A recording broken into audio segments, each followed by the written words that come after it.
This has been a record-breaking winter season for Utah and specifically the Salt Lake City area. The mountains here around the Wasatch Front have received more snow than almost any other time in history. We're going to be taking a look at how much snow they've gotten and how this is going to affect the water pack that we're going to have for the remaining of the year. This is great news because we've been in a drought over the last, maybe 10, 20 years. It's really been something that has been a huge concern, especially for those living here, and also something that gets brought up a lot when people are thinking about making a move here. This is a question they always have, hey, what do you think about the water? The area is growing so quickly. What is being done to help with this? And although this is not something that's necessarily caused by people, it's more of a nature act. This is something that's still very helpful and it's very good to see. So with that being said, let's go ahead and jump on my screen here. Salt Lake snowfall exceeds 80 inches for the first time in 27 years, but a warm up is coming. While snowfall records have fallen left and right at Utah's resorts, this week's storms are also helping valley communities experience their snowiest snow season in decades. Salt Lake City, for example, has reached 14.5 inches of snow over the first 4 days of April,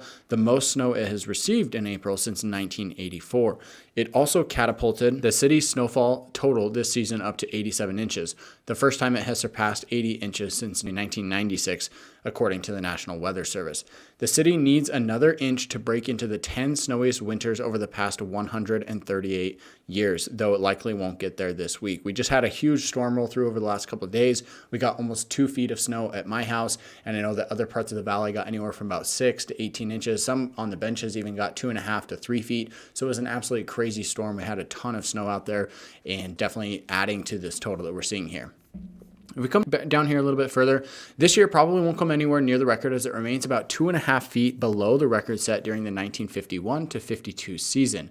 If that season sounds familiar, this year's statewide mountain snowpack surpassed the estimated 1952 snowpack record on Tuesday. So they're basically saying, hey, Salt Lake City proper is not quite there. They still need a lot of snow in order to meet the record. But for the state overall, the snowpack that we've received has exceeded that 1952 measurement, which was the previous record.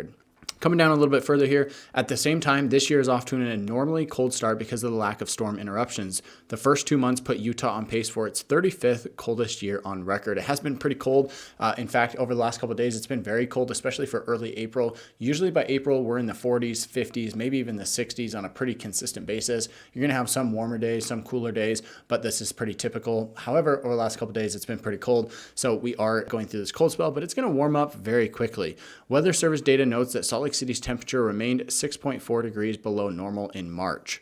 So weekend warm up on the way. This is talking about what's going to happen this weekend. The current forecast calls for highs in Salt Lake City to rise up to the mid 40s on Thursday, to the mid 60s by the weekend, and 70s by the start of next week. For any of you people like me who've been waiting for, this warm weather to come back around, this is like candy on Halloween, right? So this is kind of the best thing. I'm super excited for this. We're going to have a wonderful weekend coming in for the next couple of days and super excited about it. So coming down here, sudden shift in the forecast has communities preparing for flooding. While 70 degrees is a 30-degree warm-up from Wednesday, she points out it is only 10 degrees warmer than the normal high for the second week of April. It's going to melt the low-elevation snow received over the past few days, which could cause some high-flowing streams and local ponding in poor drainage areas. A little more flooding is possible in southern Utah, particularly in canyons and streams that carry snowmelt. So if you're in southern Utah, definitely make sure to look out for this. I want to jump over here and take a look at this quick article right here. Alta reaches 800 inches of snow. State snowpack nears another record in endless winter. So this article is actually from a couple days ago. This is on March 31st. So this is almost a week old at this point. That's why I did just say we crossed over that state snowpack record with the latest storm. This is from a week ago. Forget the 700 club. Some of Utah's resorts have now entered the 800-inch club this season. Alta ski area has received more than 2.5 feet of snow since Thursday morning, pushing its seasonal total over 800 inches early Friday morning. As of noon, 809 inches of snow or more than 67 feet of snow have fallen in the area since October. The resort's previous record since at least 1980 was 748 inches, which was broken last week. So they absolutely blew that out of the water. Having grown up here and lived here my whole life, I was used to going through years where if we could get, 550 inches of snow, that was considered like a really good year. So this year we're way beyond that, hitting over 800 inches and exceeding that previous record of 748 inches. This endless winter continues to produce staggering snow totals. Alta has received some of the highest snowfall totals on the planet. I don't know the validity of that, but that sounds pretty crazy, and that is pretty nuts to see that is happening right here in our own backyard. Brighton Resort, which was the first to 700 inches less than 2 weeks ago, is also expected to reach 800 inches as early as Friday afternoon. So pretty crazy to see that. Utah snowpack, which broke the modern record of 26 inches last week, is now going after the state's estimated all-time record too. The statewide figure reached 27.9 inches of snow water equivalent Friday afternoon, according to the Natural Resources Conservation Service.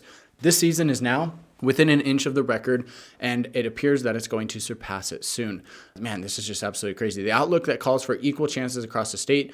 April could be filled with more storms, or it could be the month where the record-breaking season ends, and only time will tell. Where it's going to warm up over the next couple weeks, but then it does get cold going into the end of next week. So we'll have to wait and see what happens. I hope you enjoyed this video. My name is Cody Stecky, your favorite Utah realtor. If you love watching this video content, make sure to subscribe to the channel and make sure to reach out to me. You can call, text, or email anytime. I help people from all across the world relocate here to Utah, as well as hundreds of local people do the same. So if you're looking at buying or selling real estate, I want to be your trusted real estate resource of choice. And with that said, guys, thanks so much for watching. We'll catch you in the next one.